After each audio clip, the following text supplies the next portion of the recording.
Thanks for talking to us at frankwarren.tv as normal.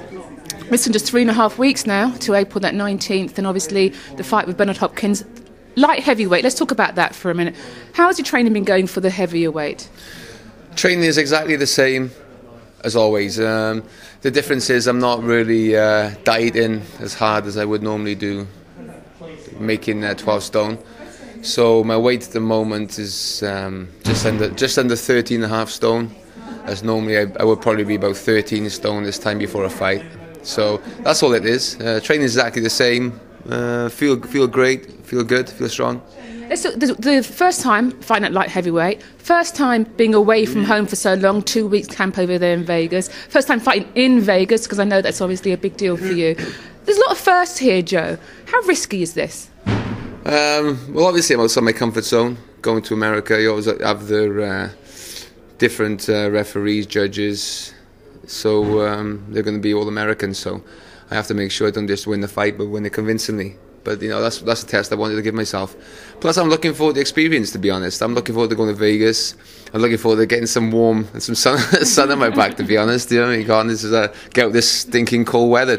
So I'm looking forward to it. And at the end of the day, to me, it's all an experience. And you know, 10 years ago after beating Eubank, if you said, you know, this scenario is where I've always wanted to go to. It's been a lot of hard work. Injuries. 36, just turned 30, where I've always wanted to be. Let's talk tactics. How does a boxer-puncher fight somebody who's on the back foot and a counter-puncher? How do they be victorious in that sort of situation? Yeah, well, at the end of the day, you know, I just got to go there and fight my fight. I'm a very offensive fighter for southpaw, but also I'm a very good counter-puncher myself. So, you know, it's just you know, more a thinking fight, this fight. I don't think he's going to be like Jeff Lacey or Kessler right in front of me where I can just let my punches go. And like I said, I think he will be very defensive, very cagey. He can be a very dirty fighter.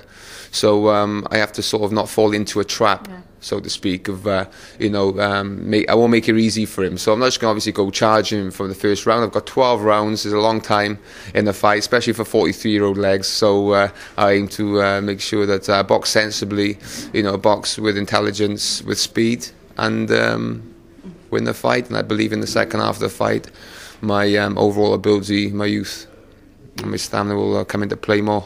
You mentioned there's a thinking sort of man's fight. You have to go in there and be smart about what you do. Do you think it's a fair statement that overall it's going to be a fight more for the connoisseur, more for the man that understands boxing and the tactics behind it? Because you're going to be out in there thinking, he's going to be counter-punching, waiting for you to make a mistake.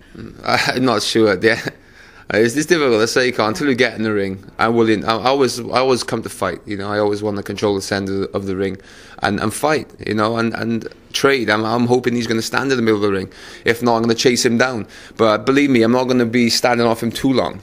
You know, it'd be great for him if I would sit back and watch him, because he doesn't want to work, or he has not got the work rate I've got. He can't throw 1,000 punches in the fight, full stop. So he's going to try and, you know, stand back, mess me about a bit, maybe be cagey, hold on the inside, and make it one of them fights that are boring. I don't want to make a boring fight. I don't like to be involved in boring fights. People are coming all the way from UK. At the end of the day, I want to give them something to be happy and something to be excited about. And believe me, I will make this a fight. I will make this a tear-up. Joe, you mentioned there your energy and stamina, throwing 1,000 punches even in a fight. At light heavy, is there any question mark over the fact that you still have to carry the heavier weight, keep the stamina and keep the speed?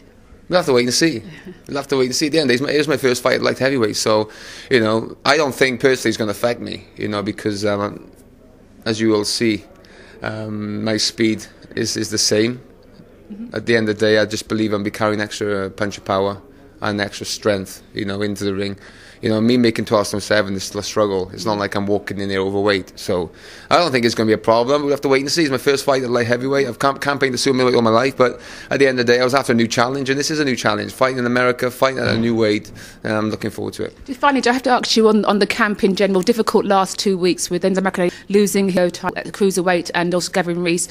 Do you think in general people misunderstand how difficult it is to be a champion for so long and retain the belt as often as you did? I know no belts are on the line here, but these guys were unable to do it. They've had you to look up to in their training camp, so they know what to do. But does this make it even more obvious to people just how great you are in terms of you've been able to do it for so long? It's a long time. I think 10 years. It's into my 11th year. It's amazing. I think it'd be a long time, if ever we'll see somebody keep a world title for that length of time. So obviously immensely proud of what I've achieved, but I'm not really thinking about the past. I'm thinking about the future. And at the end of the day, I'm so close to creating something special in winning this fight. Do one more than retiring. I'm going to stick to my promise, be retired by the end of 2008. Thanks. Okay. Sorry. Thanks, Joe. Cut me off, Con, if you want. No worries. That's all right, Con. I'm busy in any case. Ta-ra.